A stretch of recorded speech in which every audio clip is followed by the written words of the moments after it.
Have you ever wondered how a good person, kind, compassionate, moral, could ever become capable of cruelty? Picture someone you once trusted, maybe even admired, slowly transforming into something unrecognizable. It sounds rare, doesn't it? But history proves it's not. This transformation, from good to monstrous, is a pattern buried deep within human behavior. And that's what we're uncovering today. Why do good people sometimes do terrible things? And more importantly, how can we stop ourselves from being pulled into that same darkness? By the end of this journey, you'll understand the psychological and social forces that twist ordinary individuals into agents of harm, and how to build the strength to resist them.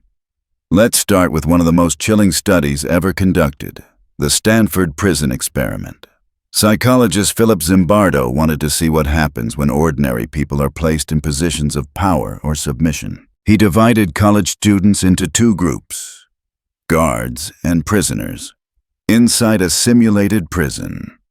Within days, the guards turned abusive. The prisoners broke down emotionally. The experiment had to be stopped after less than a week. What Zimbardo discovered was terrifying. Good people can do evil things when placed in environments that normalize cruelty. The roles we're assigned and the authority we obey can completely distort our sense of morality. History echoes this again and again. Nazi guards who once read bedtime stories to their children, soldiers in ethnic cleansings, civilians who turned away from genocide. Most were not born monsters. They were ordinary people swept into systems that made evil seem acceptable. So why does this happen? What drives normal people into darkness? First, the power of authority.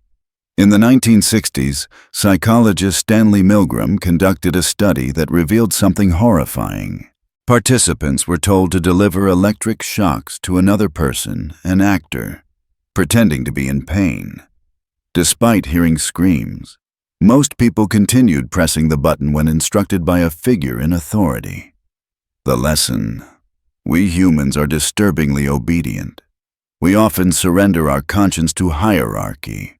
We tell ourselves, I'm just following orders. But think about it. How many times in your life have you gone along with something you didn't agree with, just because a boss, a teacher, or a leader told you to? How often do we obey authority without questioning whether it's moral? Second, the power of dehumanization. When people are stripped of their humanity, when we label them as the enemy, criminals, or less than, cruelty becomes easier. It's why propaganda works. It's why wars escalate.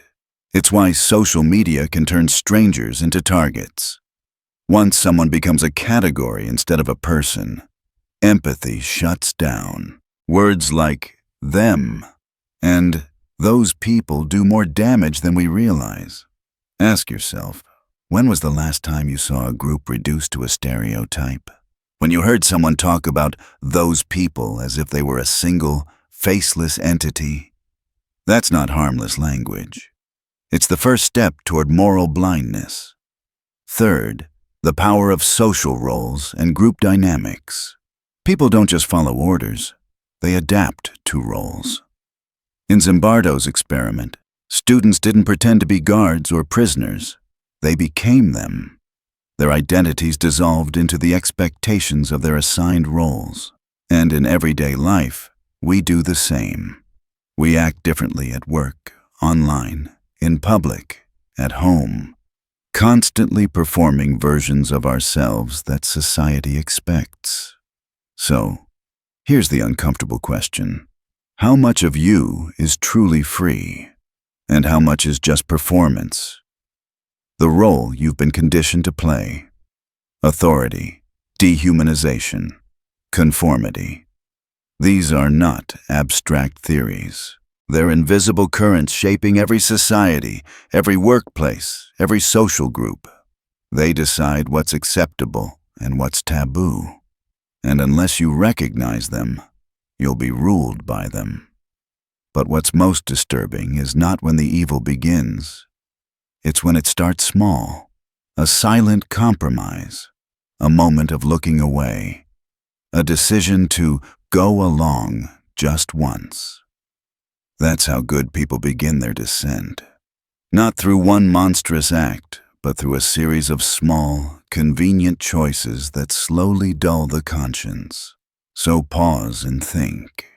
Have you ever stayed silent when you knew you should have spoken up?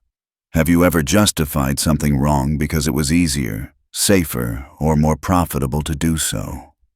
Those are the moments that decide who we become. But before we judge others, before we assume we'd never cross that line, there's a hard truth to face. No one is immune to the darkness. Even the kindest heart can be corrupted under the right pressure. That's what makes this subject so haunting and so necessary. Because to resist these forces, we must first see them in ourselves. In the next part, we'll explore what lies beneath this transformation, the shadow within every person, and how recognizing it may be the only way to stay human in an inhuman world. Let's face an unsettling truth. No one is completely safe from corruption. Not you, not me, not the people we admire most. Under the right or wrong circumstances, any of us can become what we swore we'd never be. Psychologists have debated for decades whether some individuals are naturally more resistant to moral collapse. And while traits like empathy, self-awareness, or courage can serve as shields, there's one thing most people refuse to accept. Everyone carries a potential for darkness.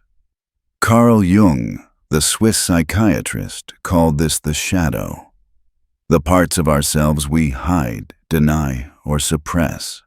It's the envy you disguise as self-righteousness, the anger you bury until it erupts, the subtle thrill you feel when someone who hurt you finally gets what they deserve. These impulses don't make you evil, they make you human. But when ignored, they grow powerful, acting in secret until they control you from the dark. Ask yourself, have you ever been shocked by your own reaction? Said something cruel in anger? Or felt pleasure at someone's downfall? That's your shadow speaking. And when people deny it, they become its puppet. That's what Zimbardo and Milgram revealed in their experiments. Not that humans are monsters, but that the right environment can wake up the monster inside almost anyone. But there's something hopeful here too, because awareness is the first defense. When you recognize your shadow, when you see how easily you could be swayed, you become less likely to fall for it. Yet, awareness alone isn't enough. That's where most people stop. They see the darkness, they acknowledge it, but they don't change how they act when the pressure comes. To truly resist, you need what psychologist Albert Bandura called moral vigilance. It's the conscious effort to check yourself, to question your actions even when they feel justified. Bandura introduced a concept called moral disengagement, the process by which people convince themselves that their harmful behavior is acceptable. It sounds abstract, but it's everywhere. Everyone else is doing it. It's not that bad. I had no choice. These are the whispers that turn wrong into normal. Think of the student who cheats just once, the boss who mistreats employees for the greater good, the bystander who says, "It's not my problem." Every time we rationalize harm, we inch closer to the same psychology that drives larger atrocities.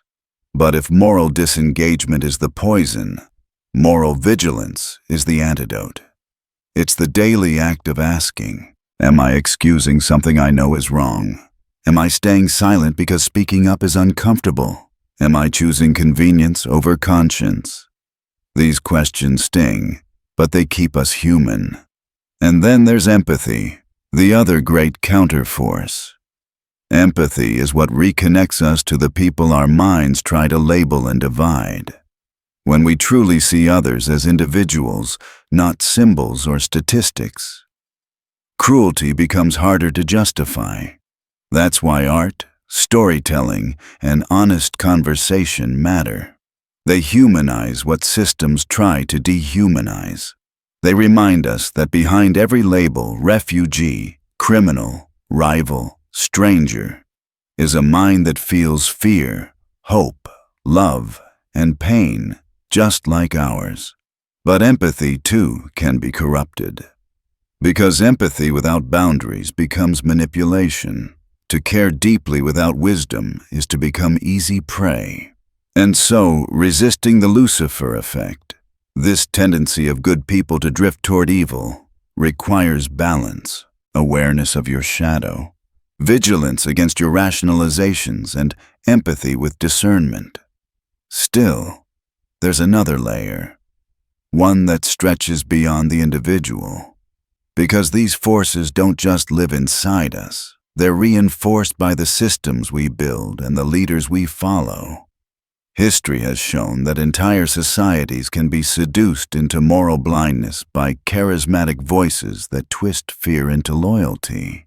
That's why leadership and the way we respond to it matters more than we think.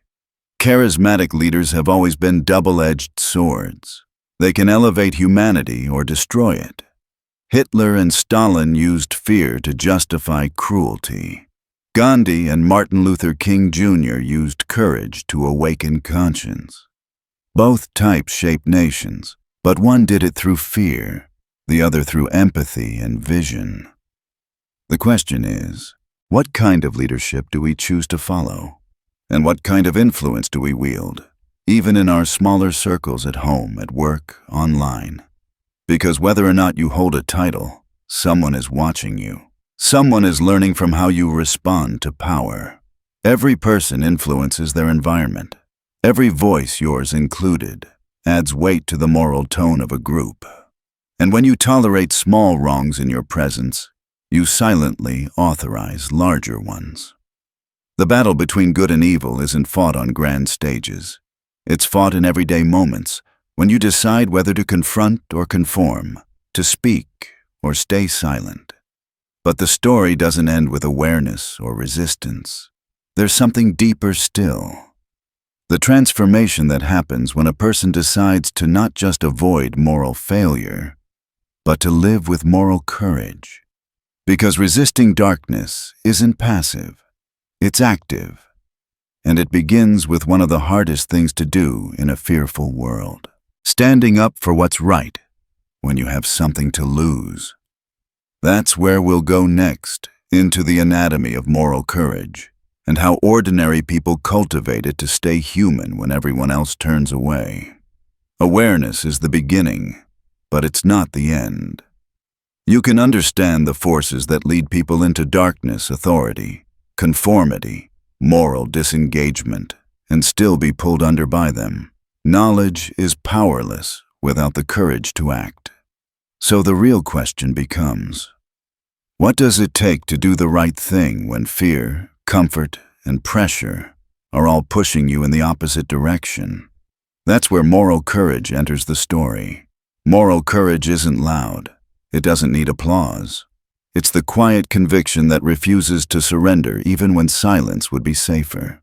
It's the nurse who speaks up about malpractice, the employee who exposes corruption, the friend who says, "That's not right," even if it costs them approval.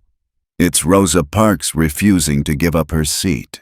It's a single person standing in front of a tank in Tiananmen Square.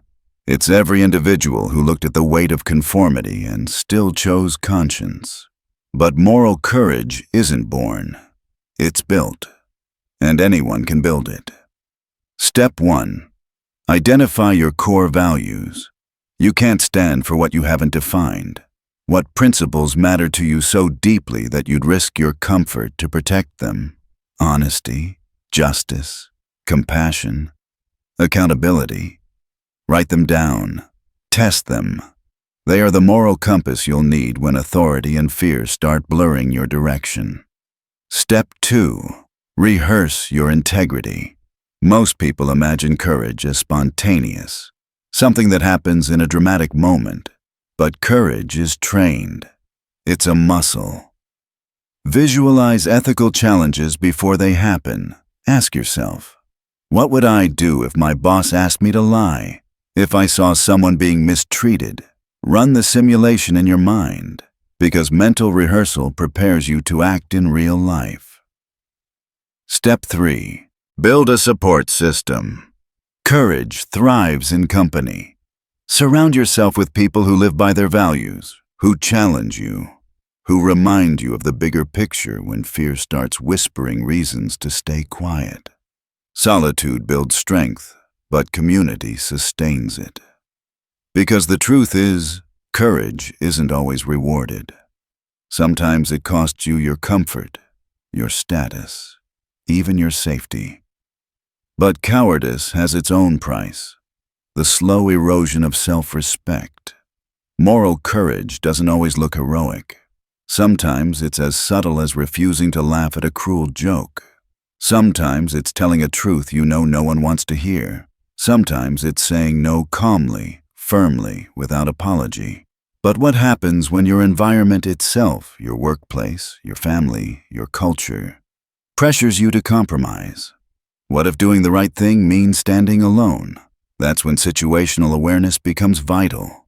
Every group, every institution has unwritten rules, the quiet standards of what's acceptable. Some are harmless, but others breed corruption. If the people around you consistently reward silence, punish dissent, or normalize exploitation, that's not loyalty. It's moral decay disguised as teamwork. You don't have to confront it with rage, but you do have to see it. Because the moment you see the game for what it is, you're no longer trapped by it. And here's something few people realize. Small actions have enormous power. Most of us underestimate how much one small act of integrity can shift an entire environment. One person speaking up can give 10 others permission to do the same. One refusal can stop a culture of compliance from spreading. The ripple effect of moral courage is invisible at first until it's not. Think of the whistleblower who exposes corruption, the journalist who publishes a dangerous truth, or the ordinary citizen who films an act of injustice. None of them act thinking they'll become symbols. They act because silence would cost them more than speaking up ever could. But let's be honest, courage is exhausting. Constant vigilance, constant awareness, constant pushback against conformity takes its toll. That's why self-reflection is not a luxury. It's survival. Socrates said, "The unexamined life is not worth living." He wasn't being poetic. He was warning us. A life without reflection turns you into a machine for habit and reaction. Reflection allows you to pause and ask, did I act in alignment with my values today? Did I stay silent when I should have spoken? What excuses did I make for my own comfort? These questions hurt because they strip away illusions, but they also strengthen your backbone. They remind you that moral growth isn't about perfection, it's about self-honesty. Because here's the truth. Even the bravest among us will fail sometimes. We'll fall short. We'll look back at moments where fear won, but guilt doesn't make you good. Growth does. And that growth requires something few people talk about: resilience. You will be misunderstood, mocked, rejected.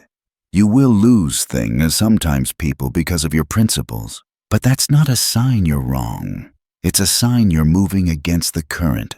Every society that has ever changed for the better was changed by people who refused to go along with what was easy. Moral courage isn't just about speaking truth to power. It's about speaking truth to yourself and not looking away. But what about the aftermath of courage? When you've spoken up, acted out of integrity, and still face loss or betrayal? How do you continue without becoming bitter, cynical, or closed off? That's where resilience meets compassion, not for others, but for yourself. Because courage without self-forgiveness turns to self-destruction. In the next part, we'll explore how to recover after failure, how to use self-reflection, empathy, and forgiveness not as signs of weakness, but as the foundation of unbreakable strength. Let's be honest, doing the right thing doesn't always feel rewarding. Sometimes it feels lonely. Sometimes it costs you relationships, comfort, or even your reputation. And after those moments, many people begin to doubt themselves. They start asking, was it worth it? Did I go too far? That's why resilience isn't just about enduring hardship. It's about recovering without letting it corrupt you. It's about protecting your integrity from bitterness. Every person who's ever stood for something really stood for it has faced this test. How do you stay strong without becoming hardened? How do you forgive yourself for the moments when you fall short? Because sooner or later, you will. Everyone does. There will be times when fear wins, when you stay silent, when you choose comfort over courage. It's part of being human. But what defines you isn't the mistake. It's what you do after it. That's where self-forgiveness becomes essential. Now, self-forgiveness doesn't mean excusing harmful behavior. It means acknowledging what happened, taking responsibility, and choosing to learn rather than drown in guilt. It's about saying, yes, I failed, but I'm not staying there. When you forgive yourself, you don't erase accountability. You reclaim your agency, because guilt, if left unchecked, turns into paralysis. It stops you from trying again. Remember, the people who cause the most harm are rarely those who make mistakes. They're the ones who refuse to face them. So, how do you rebuild after moral failure? Start by reflecting honestly. Ask yourself, what led me to that decision? What fear or pressure was I responding to? What value did I compromise, and why? Then, use that awareness as armor, because the next time a similar test appears, you'll recognize it faster. You'll feel the warning signs before the collapse. That's moral evolution, not perfection, but progress. And part of that evolution is understanding that resilience isn't about ignoring pain. It's about transforming it. The philosopher Socrates said, "The unexamined life is not worth living." Self-reflection isn't self-punishment. It's a mirror that turns suffering into wisdom. So, reflect. Question. Journal. Sit with your discomfort instead of distracting yourself from it. Because every reflection sharpens the mind that will one day save you from yourself. But there's another side of resilience. Resisting moral exhaustion. In a world full of noise, outrage, and manipulation, it's easy to feel powerless. You see corruption rewarded, lies celebrated, empathy dismissed as weakness, and you start to wonder, what's the point of staying good? Here's the point. When systems decay, individuals with integrity become the last defense. Every time you choose not to lie when everyone else is lying, you keep truth alive in a world that's losing it. Every time you refuse to join cruelty, you remind others that humanity still exists. You become a living contradiction to cynicism. But to sustain that, you need energy. You need boundaries. You need to protect your peace like it's sacred because it is. That means knowing when to step back, when to rest, when to disconnect from the noise and recalibrate. Power without reflection becomes arrogance, but reflection without rest becomes despair. It also means understanding that resilience doesn't come from isolation. It grows through connection. Surround yourself with people who value integrity over convenience. People who remind you that moral strength isn't outdated, it's revolutionary. Because society doesn't change through mass awakenings. It changes through networks of people who refuse to compromise their principles even when no one's watching. Now, let's go deeper into one of the most misunderstood forms of resilience: self-compassion. Most people associate compassion with softness, with letting things slide. But real compassion, especially for yourself, is an act of strength. It's looking at your past mistakes without flinching, forgiving yourself without lying to yourself, and choosing to move forward wiser, not weaker. When you treat yourself with compassion, you stop acting from shame and start acting from clarity. You stop needing approval to feel worthy. You stop confusing humility with humiliation. Because shame doesn't make people better, it makes them obedient. And obedience is what the world uses to turn good people into silent accomplices. That's why self-forgiveness isn't weakness, it's rebellion. It's how you reclaim control over your narrative when others would rather define it for you. But resilience isn't only internal, it's also external. It's about how you face a world that often rewards the manipulative and punishes the sincere. You can't change that overnight. But you can become immune to it. When you stop expecting the world to reward your goodness, your strength multiplies. You stop being disappointed when your efforts go unnoticed. You stop seeking validation for what's already right. Because morality isn't a transaction, it's a declaration. You don't live with integrity to be rewarded. You live with integrity to stay whole. And when you live that way, you develop something Machiavelli himself admired: the heroic imagination. Psychologist Philip Zimbardo described it as the mindset that turns ordinary people into heroes. It's the belief that courage isn't rare. It's a habit available to anyone who chooses it. You don't need a grand moment to prove it. You prove it every day. When you refuse to gossip, when you speak truth without cruelty, when you help someone with no audience watching. That's what separates strength from spectacle. Because in the end, the fight between good and evil isn't a war of nations or ideologies. It's the daily decision to act with integrity when no one would blame you for doing otherwise. But there's one final transformation, the point where awareness, courage, and resilience fuse into something greater, becoming a force for good in a corrupted world. That's where we go next.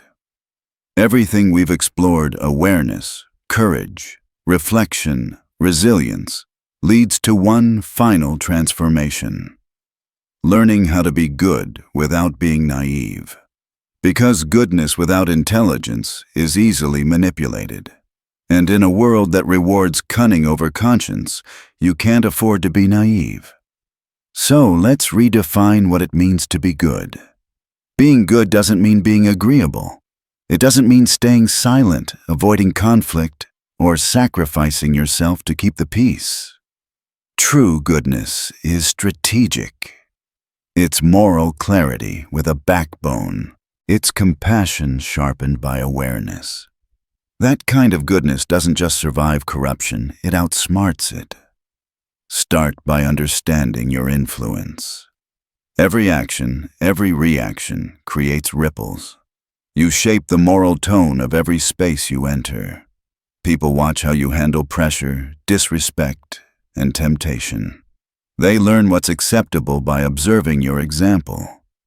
When you hold your ground calmly, you give permission for others to do the same.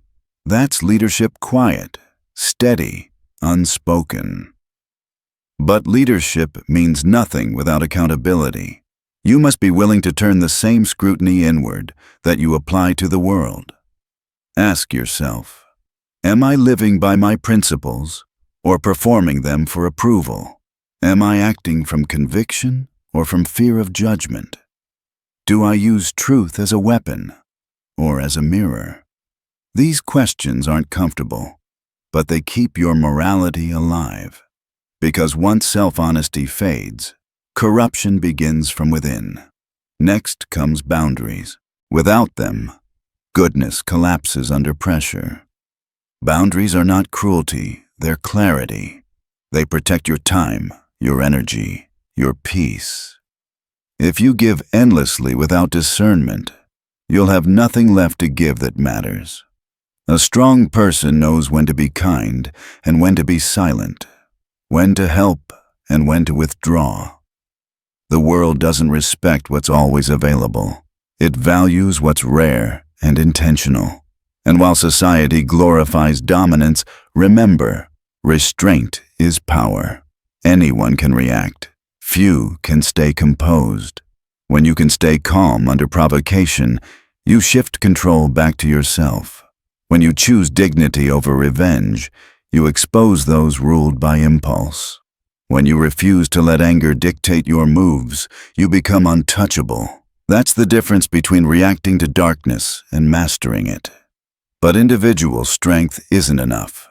You must also build alliances, connections rooted in shared integrity. Surround yourself with people who value truth over comfort, who challenge your blind spots instead of flattering them.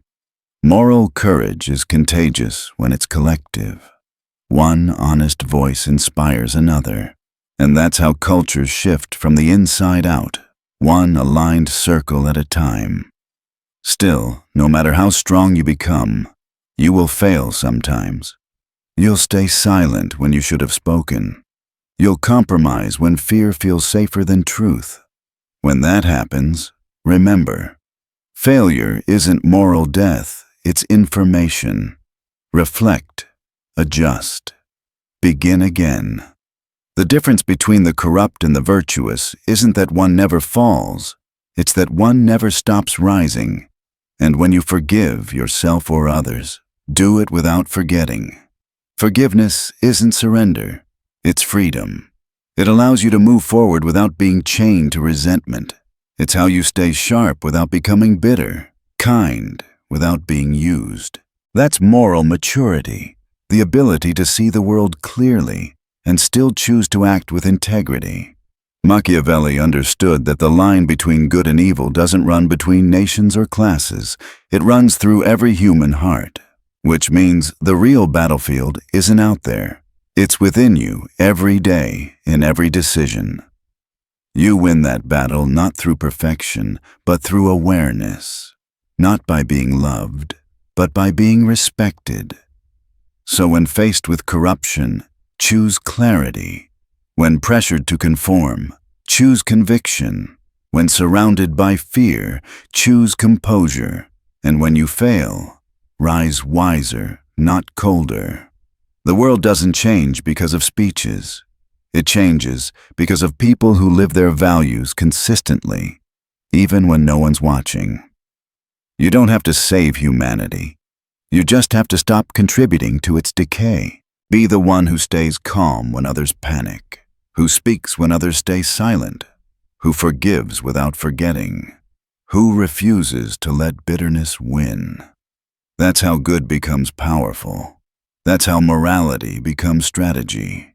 And when you reach that point, when your kindness has teeth, when your silence carries weight, when your integrity becomes presence, you won't need recognition, because the world will already feel your influence, even when you say nothing at all.